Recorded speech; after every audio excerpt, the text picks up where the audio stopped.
할렐루야. 올해는 제가 12월 달에 누가복음의 말씀을 가지고 말씀을 나누겠다고 말씀을 드렸고, 지난 주간에 1절부터 4절까지 말씀을 다뤘습니다. 누가라고 하는 제자가 2000년 전에 오늘 우리에게 이 말씀을 어떤 마음으로 기록되었을까? 첫 번째로 사실에 대해서 나는 이야기할 뿐이다. 그리고 처음부터 목격자와 말씀의 일꾼된 자들로부터 전하여준 그대로 기록한 사람들이 많이 있는데, 나도 그러한 말씀으로 이 말씀을 준비했다라고 하는 사실을 우리 가운데 말씀해주고 있습니다. 자, 오늘은 두 번째 시간으로 은혜의 빛이라고 하는 제목으로 말씀을 드리려고 합니다. 어제 저희들이 예결산 위원들이 모였고 다 끝낸 다음에 식사를 하는 자리에서 우리 장로님 한 분께서 무슨 말 끝에 이런 얘기를 하시더라고요. 자꾸 옛날 얘기하면 늙은 사람인 거예요. 근데 제가 여러분 원고를 다 정리를 끝냈습니다. 원고 한 페이지 전부가 옛날 얘기입니다. 그래서 제가 아예 인정합니다. 예, 저 늙었습니다. 읽었다고 늙었다고 하고 말씀드리겠습니다. 여러분, 예전에는요, 우리들에게는 장난감이라는 게 없었어요. 여러분 여유롭게 사신 분들은 혹시 아니 목사님 무슨 소리입니까? 나는 어릴 때부터 장난감이 많았습니다 라고 하시겠지만 저의 기준이에요. 어릴 때 장난감이 없었어요. 요즘 로봇이나 전자 오락기나 컴퓨터 게임 상상도 할 수 없었고, 저희들이 어린 시절에는 그저 만화책에서나 앞으로 되어질 이 다음 세대에 이루어질 것이라고만 했던 거예요. 놀이터도 없었습니다. 그냥 밖에 뛰어나가서 산으로 뛰면 거기가 놀이터가 되고, 들로 가면 놀이터가 되고, 강으로 가면 놀이터가 되던 시절이지 않았습니까? 굴러다니는 돌멩이 하나 들어서 비석치기를 하면 그게 놀이가 됐고요. 깨진 사금파리 등으로 우리는 훌륭하게 놀이터가 될 수 있었더라고 하는 것이죠. 여러분, 여자분들은 어릴 때 고무줄 놀이를 많이 했지 않습니까? 그리고 제기차기도 했고, 그다음에 주머니에 모래알 주머니 넣어서 던지기도 했고, 남자들의 제 관점에서는 어릴 때 축구 한번 하려면 공이 어디 있습니까? 그래서 뭐로 만들었죠? 새꼬락지를 꽈서 그걸 둥그렇게 만들어서 공을 쳤습니다. 마을에서 혹시 돼지라도 하는 마리 잡으면 그 돼지 오줌볼을 받아가지고 말리고 다듬어서 거기에 바람을 넣어서 공을 찼던 것이 어릴 때 이야기 아닙니까? 오늘 제가 본문을 펼쳐 놓고 제 가슴속에 와닿던 것 중에 하나가 뭐냐면, 여러분, 술래잡기의 노래입니다. 숨바꼭질입니다. 어느 한 마을의 마당에 모여서 큰 소리로 외칩니다. 숨바꼭질 할 사람 여기 붙어라. 그러면 한 두 마디쯤 하게 되면 동네 아이들 다 나와서 숨바꼭질을 하지요. 순례를 정합니다. 그리고 각자가 자기의 숨을 공간을 찾아 들어갑니다. 제 어릴 때 기억에 제가 숨었던 곳이 헛간이었습니다. 여러분, 헛간 아시죠? 창문도 하나 없습니다. 거기는 온갖 잡동사니가 다 들어가 있습니다. 숨을 공간이 많습니다. 그 헛간에 들어가 앉아 있으면요, 그 벽 사이에 벽이 조그맣게 빵꾸 난 그 자리에서 햇빛이 강하게 들어와요. 햇빛이 강하게 들어와요. 그렇게 깨끗해 보이고 그렇게 공기에 정말 좋아 보였지만, 햇빛에는요 날아다니는 먼지가 뽀얗게 보이는 경우들을 볼 수가 있어요. 숨죽이면서 보았던 그 헛간에서 보았던 햇빛, 그 조그만 구멍에서 강렬하게 들어오던 그 햇빛, 아무것도 없을 것 같은 그 헛간 공간에 엄청나게 떠도는 먼지의 흔적이 햇살이 지나가는 곳에 일직선으로 쭉 그어놓은 장면을 잊을 수가 없어요. 오늘 본문이 바로 그렇다고 전 생각이 들었어요. 마치 그 헛간에 숨어있던 숨소리조차 하나, 머리카락 하나 들키면 안 되는 그런 헛간에 숨어 있을 때 보았던 그 찬란한 구멍 속에 보였던 햇빛 한 줄기, 오늘 본문이 바로 그 헛간에서 보았던 한 줄기의 햇빛과도 같다고 저는 생각이 들었어요. 여러분, 구약 성경은 창세기로 시작해서 말라기로 끝납니다. 여러분, 말라기서가 기록되던 시기는 예수님께서 이 땅에 오시기 약 450년경에서 400년경이라고 말합니다. 통상적으로 학자들은 400년이라고 이야기하죠. 자, 그런데 이 400년 전, 예수님께서 이 땅에 오시기 약 400여 년 전에 추정되었던 그 말라기서 이후로 하나님은 한 번도 선지자를 보내신 적이 없어요. 하나님은 이스라엘 백성에게 어떤 말씀도 하지 않으셨습니다. 어떤 하나님의 계시도 주지 않았습니다. 다시 말하면 이 400년 동안은 하나님의 계시와 하나님의 선지자가 중단되는 시대였습니다. 그래서 성경학자들은 이 시기를 신구약 중간기라고 말하고 암흑시기라고 이야기합니다. 그 이유는 이 기간 동안에는 하나님의 계시가 백성들에게 임하지 않았기 때문입니다. 그러면 여러분, 우리가 이 누가복음 1장을 펴기 전에 말라기서로 돌아가 보면 이 말라기가 기록되는 시점을 한번 생각해 보십시다. 이스라엘 백성은 하나님께 범죄함으로 바벨론의 포로로 끌려가죠. 70년 동안을 바벨론의 지배를 받습니다. 포로 생활을 합니다. 하나님의 기적적인 은혜로 해방이 되어서 돌아왔습니다. 돌아와서 교회를 세우고요, 그리고 다시 사회를 정비합니다. 종교를 다시 정리합니다. 이제 회복되어지는 것 같습니다. 그런데 여러분, 이 회복은 그 환경과 그리고 신앙만 회복된 것이 아니에요. 좀 살만해지고 이제 포로에서 돌아오게 되니까 그들이 무엇까지 회복됐느냐 하면 죄까지 회복돼 버리고 말았어요. 죄까지 회복됐어요. 하나님 앞에 신앙도 회복되었고 환경도 회복되었는데 아울러서 그들에게 돌아온 것은 뭐였습니까? 죄까지도 회복되었습니다. 그들은 계속적으로 기다리지만 그들의 삶은 달라지는 게 없습니다. 무언가 획기적이지도 않습니다. 그렇게 흘러서 400년의 세월이 흘러갔습니다. 400년이 지난 지금 누가복음은 우리 가운데 무엇을 말씀하고 있습니까? 백성들의 삶은 더 부패해졌고 이스라엘 신앙은 더 타락돼 버리고 말았습니다. 하나님은 다시 로마라는 제국을 통해서 이스라엘을 속국을 만드셨고 로마의 지배를 받는 상황이 되었다라고 하는 것이죠. 그 당시를 이야기하는 거예요. 로마가 이스라엘을 점령하고 이스라엘 유대인이 아닌 아람 사람이었던 헤롯이 이스라엘의 왕이 되어서 통치하고 있습니다. 여러분, 헤롯은요, 마태복음 2장 16절 이하의 말씀에 보면 잔인하기 그지 없습니다.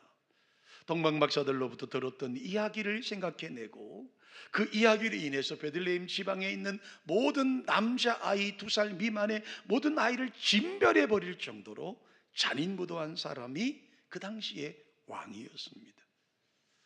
종교적인 상황 썩 낫지 못했다고 말씀하고 있습니다. 여러분, 말라기서 1장 10절 말씀을 한번 화면에 보십시오. 만군의 여호와가 이르노라, 너희가 내 제단 위에 헛되이 불사르지 못하게 하기 위하여 너희 중에 성전문을 닫을 자가 있었으면 좋겠다. 내가 너희를 기뻐하지 아니하며 너희가 손으로 드리는 것을 내가 받지도 아니하리라. 여러분, 말라기가 400년 동안 암흑기를 지내는 그 시작이었던 말라기 선지자는 뭐라고 말합니까? 너희가 내 단 위에 헛되이 불사르지 못하게 누군가가 너희 중에 누군가가 성전문을 닫았으면 좋겠다고 하나님께서 말씀하고 있어요. 너희를 내가 기뻐하지 않아. 너희가 드리는 제물 받지도 않아. 너희가 드리는 예배를 내가 받고 싶지도 않아. 내가 너희를 기뻐하지 않는다고 말합니다. 왜요? 눕는 것과 병든 것과 저는 것을 하나님께 드렸어요. 하나님 앞에 그 예배를 귀찮게 여겼어요. 그래서 성의 없이 드렸어요. 하나님께서 말씀합니다. 제발 누군가가 너희 중에 이 성전문을 닫았으면 좋겠다. 차라리 성전문이 닫아서 하나님 앞에 드려지는 제물이 없으면 좋겠다는 그 애달른 심정을 하나님이 갖고 계세요. 그게 400년의 역사가 흘러갑니다. 마태복음 21장 13절에 보면 주님께서 성전 청결하시면서 하신 말씀이에요. 그들에게 이르시되 기록된 바 내 집은 기도하는 집이라 일컬음을 받으리라 하였거늘 너희는 강도의 소굴로 만들어 버렸다. 다시 말하면 400년 전에 하나님께서 성전의 문을 닫았으면 좋겠다고 애타게 말씀하셨음에도 불구하고 달라진 건 아무것도 없어요. 대래 기도의 공간이었던 이 성전마저도 강도의 소굴이 돼버리고 말았다고 주님이 책망하지 않습니까? 사회적으로는 다른 나라 로마의 지배를 받으면서 백성들의 생활이 피폐해졌고요, 경제상과는 이루 말할 수 없고요, 매점 매석이 횡행했고요, 세리들을 통해서 여러분 정말 백성들의 고려를 짜냈습니다. 문제는 종교도 희망이 더 이상 보이지 않았습니다. 그런 어려운 상황 속에서도 언제 해결될 기미가 보이지 않는, 아니 누군가가 와서 해결할 수 있는 그런 상황이 되지 못하는, 전혀 보장이 되지 못하는 시대에 지금 누가복음 1장이 기록되어지고 있더라고 하는 겁니다. 오늘 한 가정을 우리에게 소개해 주고 있습니다. 5절의 말씀을 다 같이 한번 성경을 보시고 읽어 보실까요? 5절의 말씀입니다. 읽습니다. 유대왕 헤롯 때에 아비야 반열의 제사장 한 사람이 있었으니 이름은 사가랴요 그의 아내는 아론의 자손이니 이름은 엘리사벳이라. 사가랴라고 하는 사람과 엘리사벳이라는 사람이 소개되고 있습니다.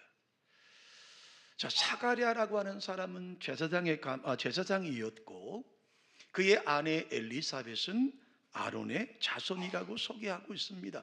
그러나 사실 여러분, 이 사가랴와 엘리사벳은 독특한 사람들이 아닙니다. 그저 일반적인 사람일 수밖에 없습니다. 여러분, 그 당시를 보면 이스라엘에는 18,000명의 제사장이 있었습니다. 그리고 24반열로 나뉘어진 제사장이 무려 18,000명인데 이 아론의 자손이라고 하는 말은 우리식으로 굳이 표현하면 전주희 씨 아니면 김혜김 씨라고 그저 흔한 사람, 일반적인 사람을 소개하고 있는 거예요. 다시 말하면 누가복음은요, 누가는 오늘 1장을 기록하면서 이 사가랴와 엘리사벳이 특별한 사람들이 아니다, 뭐 대단한 사람들이 아니다, 뭐 유명한 사람들이 아니다, 그냥 평범한 사람, 보통 사람의 모습을 소개하고 있는 거예요. 다른 점이 있다면 7절의 말씀부터 6절의 말씀부터 달라지는 말씀이에요. 6절 다 같이 한번 읽어보실까요? 이 두 사람이 하나님 앞에 의인이니 주의 모든 계명과 규례대로 흠이 없이 행하더라.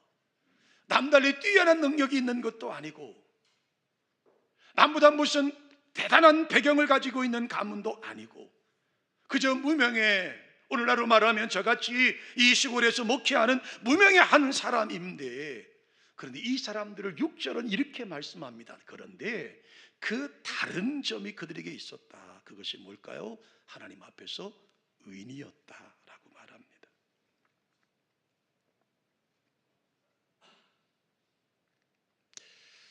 여러분, 이들이 제사장이었으니까, 목회자였으니까 대단했을 것이다? 아닙니다. 당시 제사장은 성전에서 1년에 봉사할 수 있는 시간이요 52주 가운데 불과 한 달 남짓밖에 되질 않았습니다. 나머지 11달은요 자신이 섬기는 고향에 돌아가서 제사장의 직분을 감당하지만 일반적인 사람과 똑같은 삶을 살고 있다라고 하는 것이죠. 그런데 6절에 이 두 사람이 의인이었다.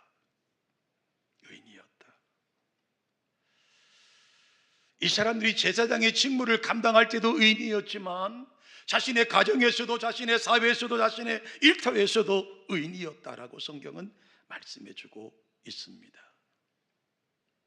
그런데요, 성경은 의인이라고 말하면서 그 다음 절에 7절의 말씀을 한번 읽어보실까요? 7절입니다. 읽습니다. 시작.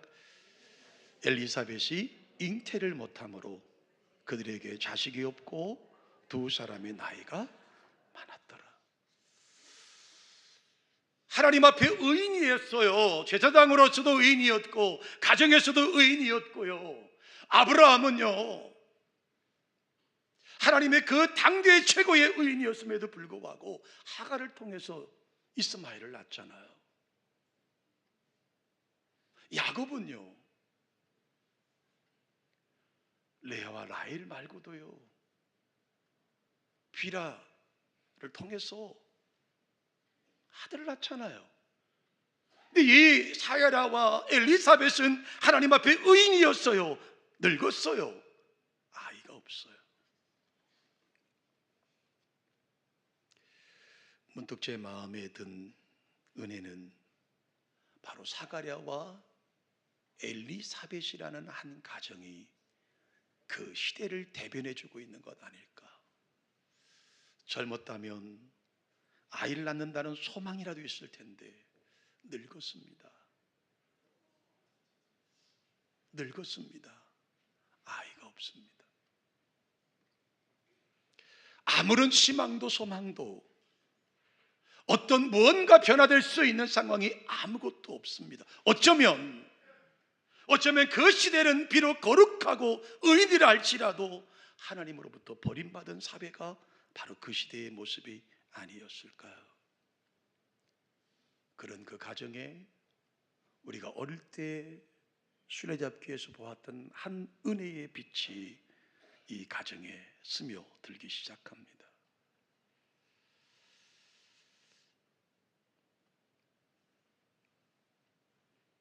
여러분, 제사장의 가정에 자녀가 없다,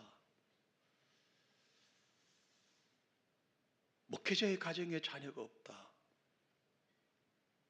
얼마나 비극입니까? 거기에 늙었습니다.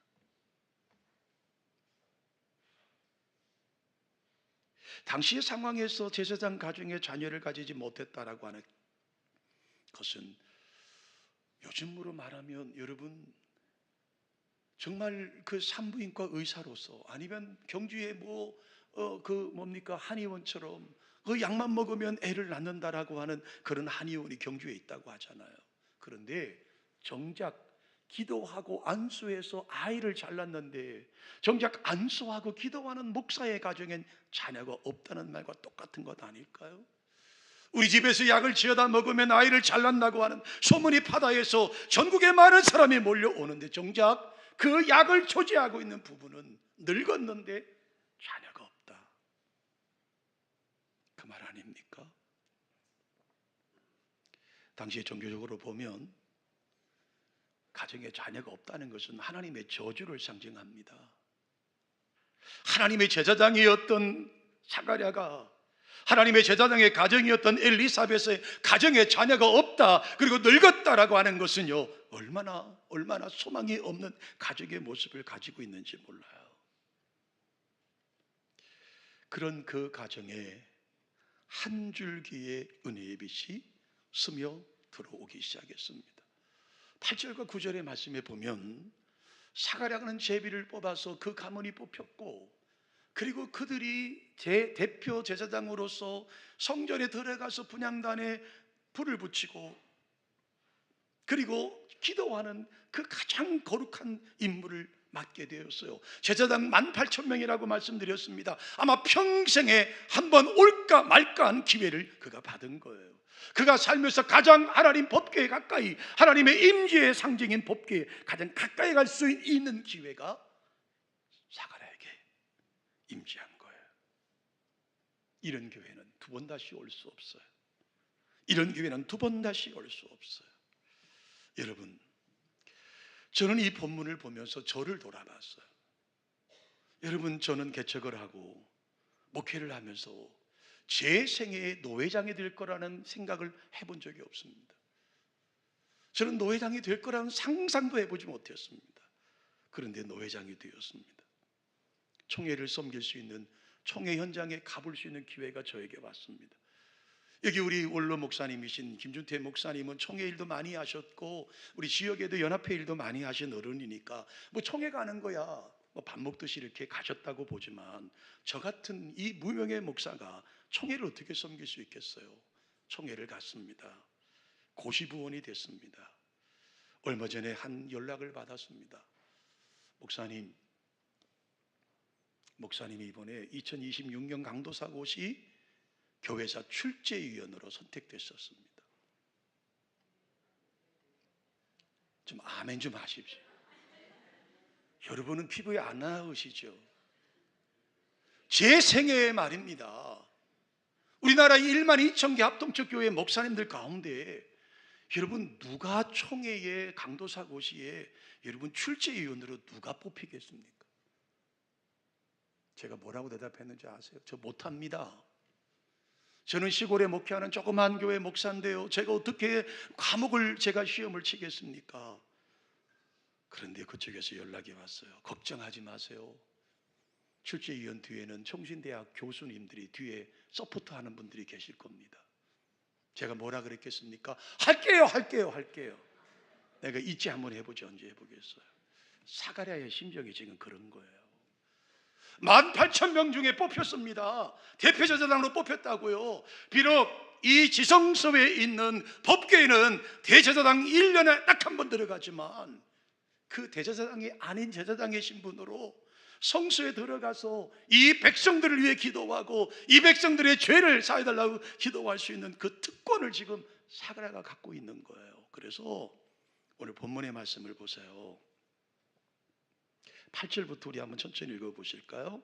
9절까지 읽습니다. 시작. 마침 사가랴가 그 반열의 차례대로 하나님 앞에서 제사장의 직무를 행할세, 제사장의 전례를 따라 뭐를 해요? 제비를 뽑아 주의 성전에 들어가 분향하고, 10절, 모든 백성은 그 분향하는 시간에 밖에서 기도하더니, 할렐루야. 보세요 여러분, 대표 18,000명의 대표 제사장으로 제비를 뽑혀서 주의 성전에 들어가 분향을 하고요, 그리고 나머지 성전에 들어가지 못하는, 대표가 되지 못한 백성들은 밖에서 기도하고 있다는 거예요.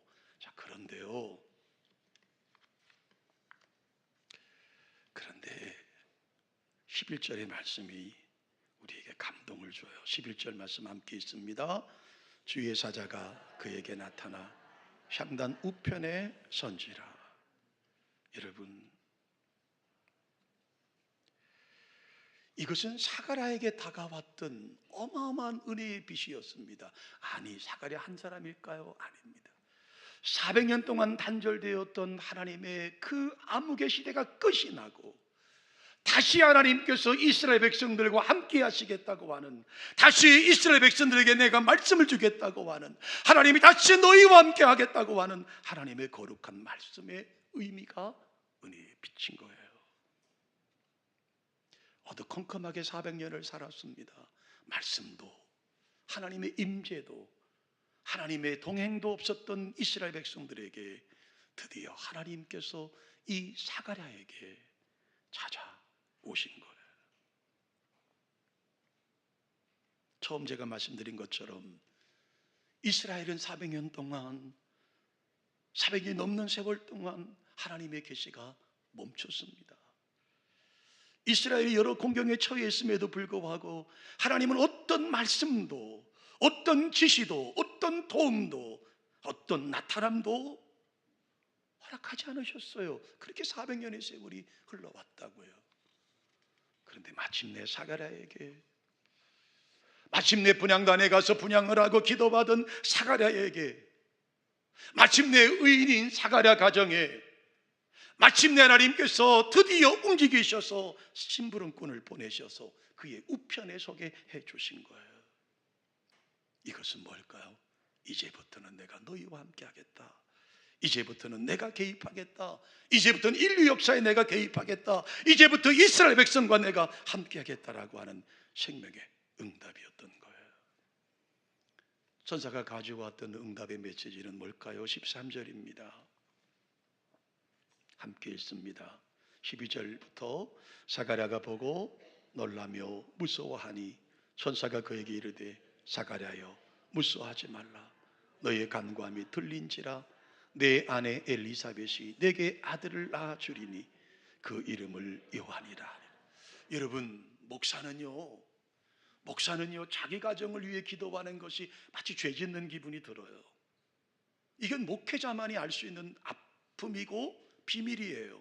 강단에 서면요 교회가 먼저 기도돼요. 저는 노회장이 당선되고부터 노회가 가장 먼저 기도가 되고요, 우리 총회가 기도가 되고요, 이 나라 대한민국이 기도가 되고요, 우리 드림교회 가정들이 기도가 되고요, 마지막 끄트머리에 우리 후손들을 위해 기도해요. 아마 저뿐만 아니라 일평생 동안 큰 목회를 하셨던 우리 김 목사님도 그러셨을 거고, 여기 목사님들이 다 그렇게 하실 거예요. 아마 여기 사가랴도 하나님 앞에 나가서 기도할 때 자기의 그 어두운 나라와 민족을 위해 기도했을 거라고요. 자기가 하나님 아버지 아들 달라고 기도한 것은요 끄트머리에 감히 하나님 앞에 고백도 하지 못한 채 아마 속으로만 응얼거렸을지 몰라요. 그런데요 13절에 천사가 그에게 말합니다. 무서워하지 말라. 너의 간구함이 내가 들렸다. 그리고 나서 주셨던 말씀이 뭐예요? 내 아내 엘리사벳이 아들을 낳을 것인데 그의 이름을 요한이라고 하라. 세례 요한을 잉태의 수태고지를 마리아보다 먼저 6개월 전에 듣게 만드셨다라고 하는 거예요. 저는 이 말씀이 오늘 저와 여러분에게 이루어지는 은혜가 있기를 주님의 이름으로 축원합니다. 우리는 때로는 건강의 문제를 우리가 풀 수 없는 문제가 있습니다. 때로는 경제적인 문제를 풀 수 없습니다. 아무리 기다려도 응답이 없을 때가 있습니다. 그러나 여러분, 오늘 예배를 통해서 여러분의 삶을 통해서 하나님의 여러분에게 천사를 보내셔서 여러분의 분향단 앞에 앉아있던 이 사가랴 옆에 우편에 서신 것처럼 여러분에게도 이 은혜가 임재하기를 주님의 이름으로 축원합니다. 오셔서 하신 말씀이 뭐예요? 무서워하지 말라. 무서워한다는 말은 무슨 말일까요? 그의 가슴에 짓누르고 있던 아픔, 이 나라 민족에 대한 아픔, 이 가정에 대한 아픔을 짓누르고 있었어요. 그런데요 천사는 뭐라고 말합니까? 걱정하지 마. 이제 무서워하지 마. 이제는 걱정하지 마. 이제는 즐겨. 무엇이라고요? 내 아내 엘리사벳이 내게 아들을 낳아주실 것이다. 그 오랜 목회하면서 가슴을 짓눌렀던 그 기도 제목을 드디어 하나님께서 들어 응답하고 있더라고 하는 거예요. 400년 동안 끊어졌던 하나님의 은혜의 빛이 드디어 이스라엘 민족에게, 그리고 의인이었던 사가랴와 엘리사벳에게 한 줄기의 빛으로 다가오셔서 일평생 동안 한설인 그 아이를 낳지 못했던 목회자의 가정에 세례 요한을 아내가 내 늙은 엘리사벳이 잉태할 것이다 라는 사실을 말씀해 주고 있습니다. 사랑하는 우리 교우 여러분, 우리는 어쩌면 지금 힘든 시간을 보내고 있는지 모릅니다. 경제적으로도 종교적으로도 신앙적으로도 우리는 자꾸 뒤로 퇴보되는 것 같습니다. 우리 교회조차도 올바른 방향으로 나가지 못하고 있다고 생각이 들 때가 참 많습니다. 성도들은 세상의 빛이고 소금이라고 말하지만 그렇게 소금인지 빛인지 확신하지 못하고 살 때도 여러분 있습니다. 정말 이럴 때 우리에게 정말 필요한 것이 뭘까요? 은혜의 한 줄기의 빛 아닐까요? 하나님께서 부어주신 하나님의 은혜의 밝은 빛을 우리는 기다리고 있는 것 아닐까요? 여러분, 포기하지 마십시오. 기다리십시오. 여러분에게도 주의 천사가 나타나셔서 무서워하지 말라고, 네 기도를 내가 들었다는 음성의 소식이 들려지는 은혜가 우리 가운데 있어지시기를 주님의 이름으로 축원합니다. 축원합니다. 축원합니다. 고마우신 하나님,